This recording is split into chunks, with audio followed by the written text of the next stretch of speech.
ഗുരുവായൂർ പാർത്ഥസാരഥി ക്ഷേത്രത്തിൽ മോഷണ ശ്രമം. നടപ്പുരയിലെ 2 ഭണ്ഡാരങ്ങളുടെ പുറത്തെ പൂട്ട് തകർത്തെങ്കിലും അകത്തുള്ള പൂട്ട് തുറക്കാൻ കഴിയാത്തതിനാൽ പണം നഷ്ടപ്പെട്ടില്ല. മോഷ്ടാക്കളുടെ ദൃശ്യങ്ങൾ ക്ഷേത്രത്തിന്റെ CCTVയിൽ പതിഞ്ഞിട്ടുണ്ട്. പുലർച്ചെ 2 മണിയോടെയായിരുന്നു സംഭവം. ശാസ്ത്ര സാങ്കേതിക മേഖലയിൽ വിദ്യാർത്ഥികളുടെ പ്രതിഭ വിളിച്ചോതി ടെക്നിക്കൽ ഹൈസ്കൂൾ ശാസ്ത്ര സാങ്കേതിക മേളയുടെ സ്കൂൾ തല മത്സരങ്ങൾ. കൊടുങ്ങല്ലൂർ ടെക്നിക്കൽ ഹൈസ്കൂളിൽ നടന്ന പ്രദർശനത്തിൽ ശാസ്ത്ര സാങ്കേതികം, IT, ഗണിതശാസ്ത്രം എന്നീ 3 വിഭാഗങ്ങളിലായിരുന്നു മത്സരം. മൂവപ്പാടം നിവാസികൾക്ക് ആശ്വാസമായി പുതിയ റോഡ്. ശ്രീനാരായണപുരം ഗ്രാമപഞ്ചായത്തിലെ വാർഡ് 17ഉം 15നെയും ബന്ധിപ്പിക്കുന്ന മൂവപ്പാടം റോഡ് ടൈൽ വിരിച്ച് തുറന്നുകൊടുത്തു. ET ടൈസൺ മാസ്റ്റർ MLAയുടെ ആസ്തി വികസന ഫണ്ടിൽ നിന്നും തുക വകയിരുത്തിയായിരുന്നു റോഡ് നിർമ്മാണം.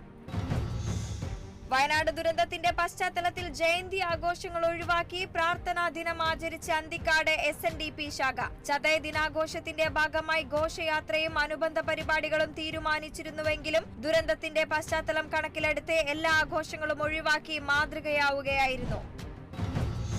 തൃശൂർ ശ്രീ ചിദംബര ക്ഷേത്രത്തിൽ ശ്രീനാരായണ ഗുരു ജയന്തി സമുചിതമായി ആഘോഷിച്ചു. രാവിലെ 7:30 ആരംഭിച്ച വിളംബര വാഹന ഘോഷയാത്ര വിവിധ SNDP ശാഖകളിൽ നിന്നും സ്വീകരണം ഏറ്റുവാങ്ങി. സ്വീകരണത്തിന് ശേഷം ചിദംബര ക്ഷേത്രത്തിൽ മേൽശാന്തി സജിത്തിന്റെ കാർമ്മികത്വത്തിൽ മഹാഗുരുപൂജയും നടന്നു.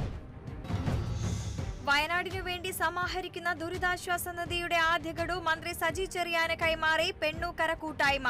വിശ്വഭാരതി ഗ്രന്ഥശാലയിൽ നടന്ന ചടങ്ങിൽ വെച്ച് 1,33,000 രൂപയാണ് മുഖ്യമന്ത്രിയുടെ ദുരിതാശ്വാസ നിധിയിലേക്ക് കൈമാറിയത്. പൂവച്ചൽ ആലമുക്കിൽ നിന്ന് മദ്യവും ലഹരി വസ്തുക്കളും കടത്തിയ സംഭവത്തിൽ 2 പേർ പിടിയിൽ. അറസ്റ്റിലായത് കുഴക്കാട് സ്വദേശികളായ വിനീത്, വിഷ്ണു എന്നിവർ.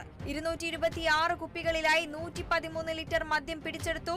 രഹസ്യ വിവരത്തെ തുടർന്നാണ് കാട്ടാക്കട പോലീസ് ഇവരെ പിടികൂടിയത്. ഫർഹാന്റെ സൈക്കിൾ സ്വപ്നം വയനാട് ഫണ്ടിലേക്ക്. സൈക്കിൾ വാങ്ങാനായി സ്വരൂപിച്ച തുക മുസ്ലിം ലീഗിന്റെ വയനാട് ദുരിതാശ്വാസ ഫണ്ടിലേക്ക് കൈമാറി. +2 വിദ്യാർത്ഥി ഫർഹാൻ മാതൃകയായി. കഴിഞ്ഞ 2.5 വർഷത്തോളം സൈക്കിൾ വാങ്ങാനായി കരുതിവെച്ച 5075 രൂപയാണ് വയനാട് ദുരിതബാധിതരുടെ പുനരധിവാസത്തിനായി നൽകിയത്. ജീവദാന ഉദ്ഘാടനം നടന്നു. Kozhikode crime branch IGP Prakash IPS camp ഉദ്ഘാടനം ചെയ്തു. 350 പേർ പങ്കെടുത്ത ക്യാമ്പിൽ നിന്ന് ശേഖരിച്ച 225 ബാഗ് രക്തം ആശുപത്രികൾക്ക് കൈമാറി.